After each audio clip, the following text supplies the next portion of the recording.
Hold on to your pants, it's about to go down. This may be the biggest scandal in COD community which has nothing to do with Call of Duty. Please support my channel because after this, the fanboys will send so much hate towards me that I will need all the support that I can get. It all started when a story broke out on FaZe Clan at Csgo news channel, specifically on Rain and Adapt faking reactions and gambling on Csgo sites such as csgowild.com. By the way, watch the full video so that it makes clear sense to you. After watching Rain and Adapt's story, I thought to myself, we have other COD YouTubers who visit these gambling sites and win huge amounts of money. Of course, I'm talking about T Martin and Pro Syndicate. Apparently, these two have been allegedly faking gambling and also faking winning huge amounts of cash. And this has been happening as we speak. One of the most recent videos uploaded was on March 6th where T Martin allegedly wins $13,000.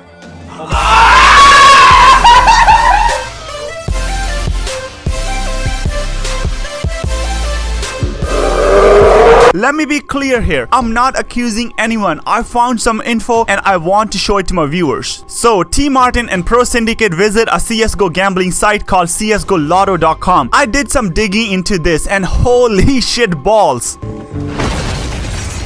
This site was registered as a business in Orlando, Florida. I thought it's just a coincidence since T Martin also lives in Orlando. But no, it wasn't. Trevor Martin, aka T Martin, is the director of this site. He fucking owns the damn site. He goes on his own site, pretends to allegedly win huge amounts of cash and do pre-rehearsed reactions. Seriously, Trevor, how much practice one needs for this reaction?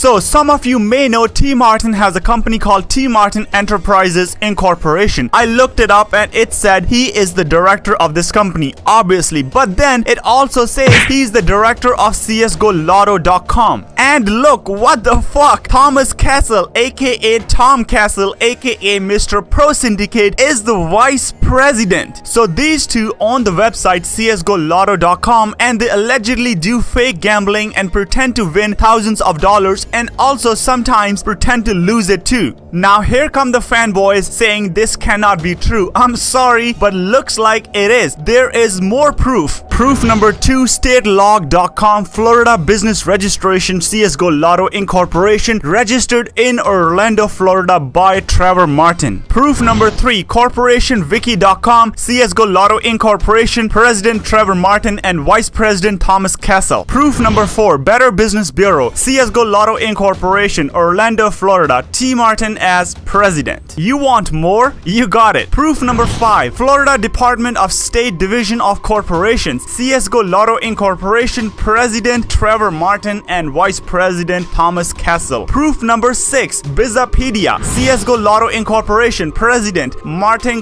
Trevor and Vice President Castle, Thomas from Los Angeles, California. Wait, there is more. Proof number 7, intercreditreport.com, CSGO Lotto Incorporation, registered for profit organization, President our very own Trevor Martin, Vice President Thomas Castle, aka Tom Castle, aka Pro Syndicate of California, Los Angeles. There have also been complaints about csgolotto.com where visitors have lost money and have received no help.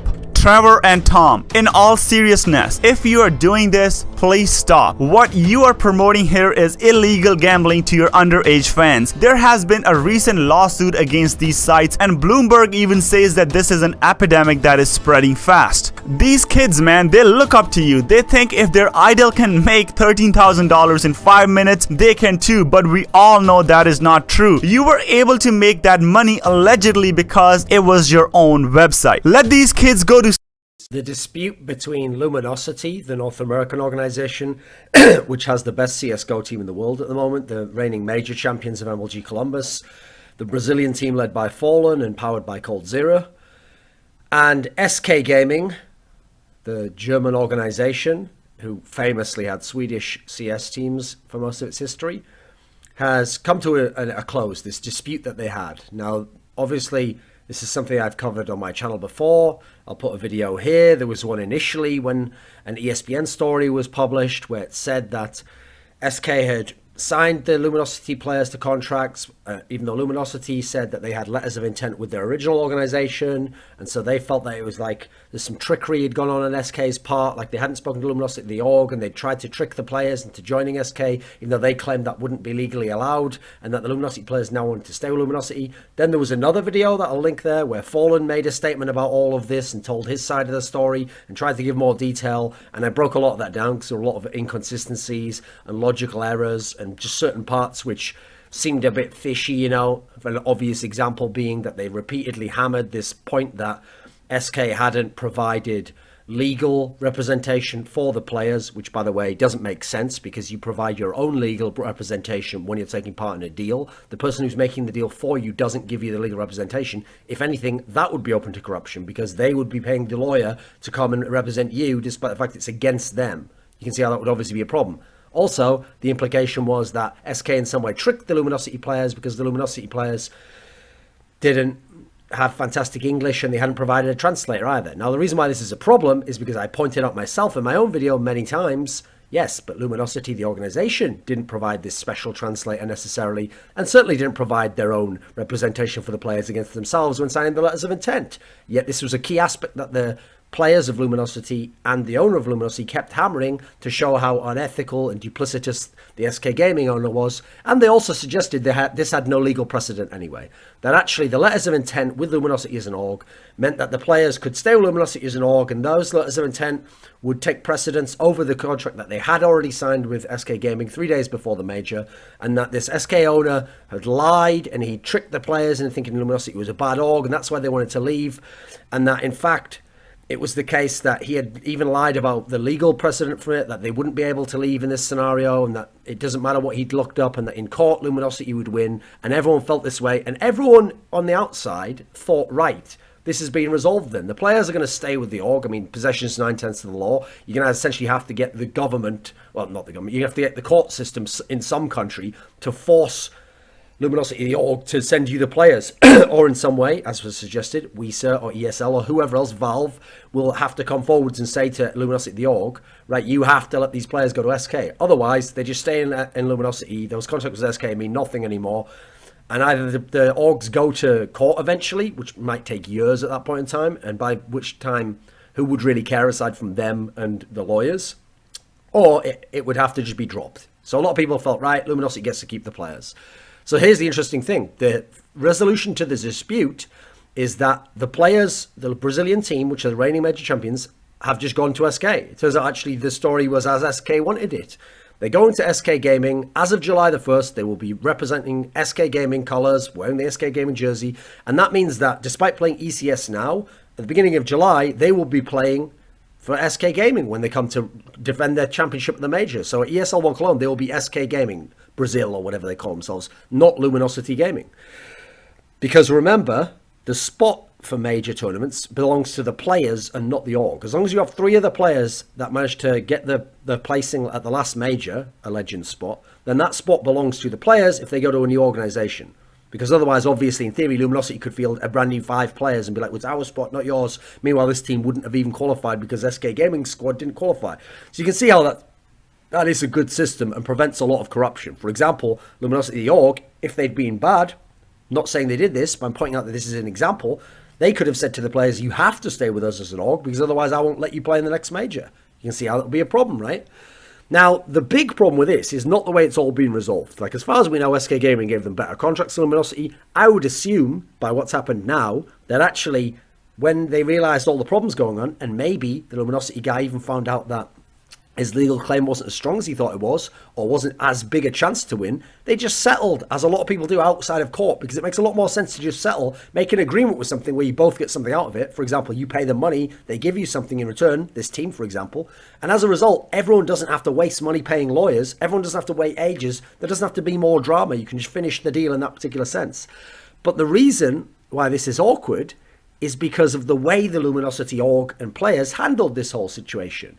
Fallen repeatedly in his statement essentially implied that, like, Alex Muller the Slash, who is the managing director or owner or whatever of SK Gaming, was like unethical in his behavior and dishonest and tried to trick people with sophistry and lied outright and basically had gone against his wishes and all this sort of stuff. Booyaka, the owner of Luminosity, who's now sold this team, also went really hard at this notion of like, it's unethical and actually this is a disgrace and what a terrible org, and even made claims towards ESL and WISA and Ralph Reichart, managing director of ESL, and an executive board member of WISA, and Pietro Frangulli, the commissioner of WISA, and they made all these claims about conspiracies and European conspiracies and people trying to keep them out of leagues, and all this stuff went on, and in the end, they still ended up selling the team. Hello everyone, I hope you're all doing well. Welcome back to a big CSGO news episode with a lot of drama, including MoTV and CSGO Diamonds being the main story for today. As always, let's get right into it. In absolutely huge CSGO news involving MoTV and his official affiliation with the gambling website known as CSGO Diamonds. Now, if you guys don't know, CSGO Diamonds, arguably one of the biggest gambling websites out there as of right now, next to CSGO Wild,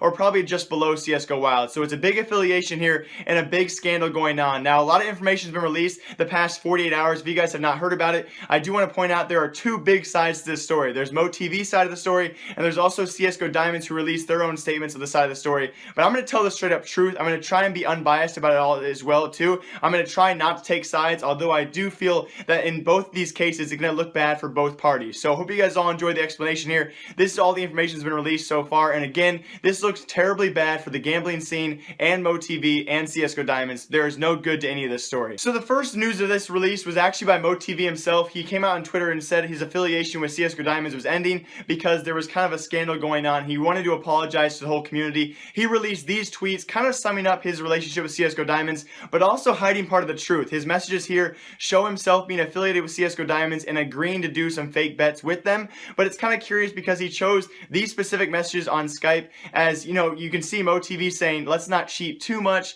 I'm not sure if we want to do this, guys. My fans might get upset about this. They might catch on. But at the same time, you know, you have to realize MoTV, he might seem in these Skype messages like he was really reluctant to do it, but in the very end, he still ended up faking these bets for pure entertainment. It was later on stated by CSGO Diamonds and Mo that they both agreed to do these fake bets for pure entertainment reasons. You know, they weren't trying to make money off it, which is complete BS because, you know, when you do this for complete entertainment, you know you're influencing people to go onto the website. So again, you have Mo coming out with these tweets on Twitter trying to, you know, show his sorry side, like he wasn't fully on board, although he did still go through the fake bets. Then less than 12 hours later, CSGO Diamonds released their own statement with MoTV on Skype and their own personal message with him. And this released a whole different side of the story where Mo was definitely a more angered state. He was definitely more willing to do these fake bets. At one point in time, Mo actually asked for them for a big list of fake bets. Now, the thing is with these CSGO Diamonds websites and these gambling websites, they are probably fair websites, which means they can't manipulate the numbers. They can't change them as is.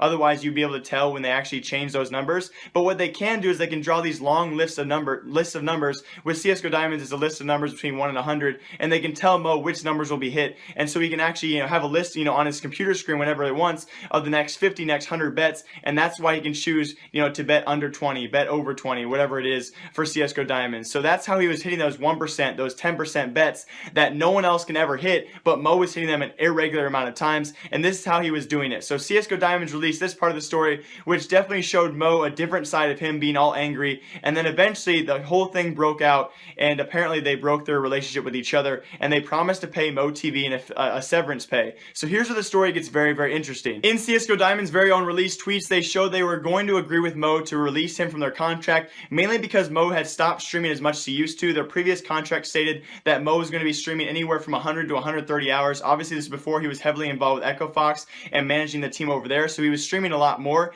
and that was the original agreement. Once he swayed away from that, he started streaming a lot less. CSGO Diamonds wanted less to do with him because he wasn't, you know, they weren't getting a fair share out of MoTV and his streaming, so they wanted to break off the relationship. Eventually, MoTV, you know, Skyped them and said, let's try and renegotiate. It's kind of funny here because he points out in his Skype messages, you see MoTV saying, you know what, we can end it here, or you guys can try and renegotiate. So he's still perfectly willing to fake more bets on stream to continue this partnership. And then you go on and you see a different side of Mo where he's very angry. He's saying the F word a bunch towards CSGO Diamonds, calling them greedy pieces of crap. Although at the same time, Mo, you're selling out to all your fans, making your fans lose money for your own personal gain. So who are you calling greedy, Mo?